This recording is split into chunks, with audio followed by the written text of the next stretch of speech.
Hello, my name is Miguel Parga. I am the best-selling author of What They Didn't Teach You in Film School. I've also been a film professor for 14 years, and this is another one.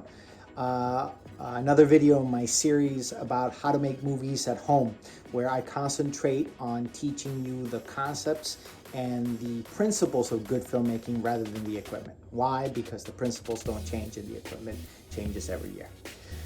Very good. So today I wanted to talk to you a little bit about three-act structure. Where does it come from? Why is it so powerful? Why is it that we continue to tell stories in the same way?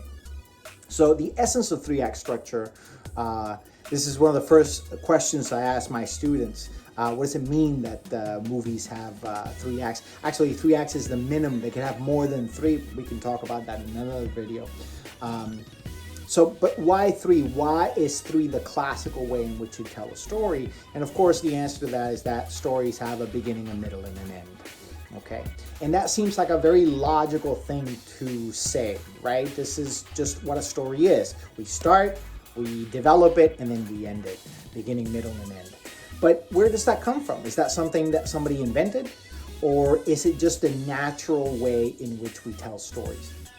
What's really interesting to me about it is that when you look back in history and you look at the development of human beings, the three-act structure acted as one of the first tools that we had for our own development. So look, when we're competing in the world, I'm going now back to prehistory, right? And human beings are competing for their place on this planet.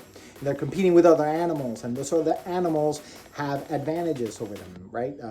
They have speed, they have strength, they have claws, they have teeth, all of these things, right? Human beings cannot compete in that arena. The thing that we had that was superior, that gave us an edge, was our brain.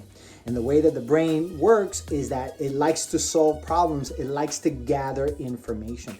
And stories were the first tool we had to disseminate information.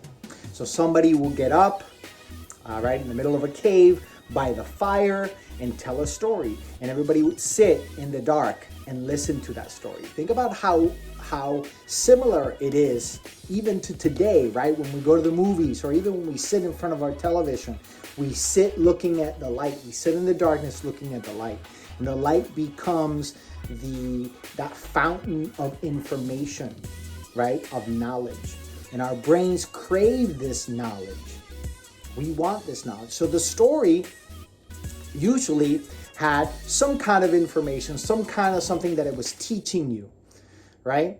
We took that information and we used it. And if the humans traveled, that story also traveled with them. So the knowledge traveled with them as well. So think about what an incredible tool that was for the development of humans and for our survival on this planet. So those of us who were able to absorb that information, right, survived. And we're here today.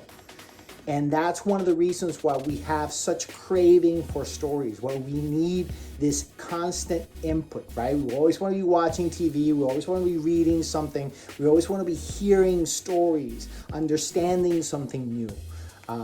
Because our brains are geared up to absorbing that information and applying it to the world. If you like the content and would like to hear more about future seminars, projects, and the upcoming release of my new book, How to Make Movies at Home, subscribe to the channel and follow me on social media. Thanks for watching.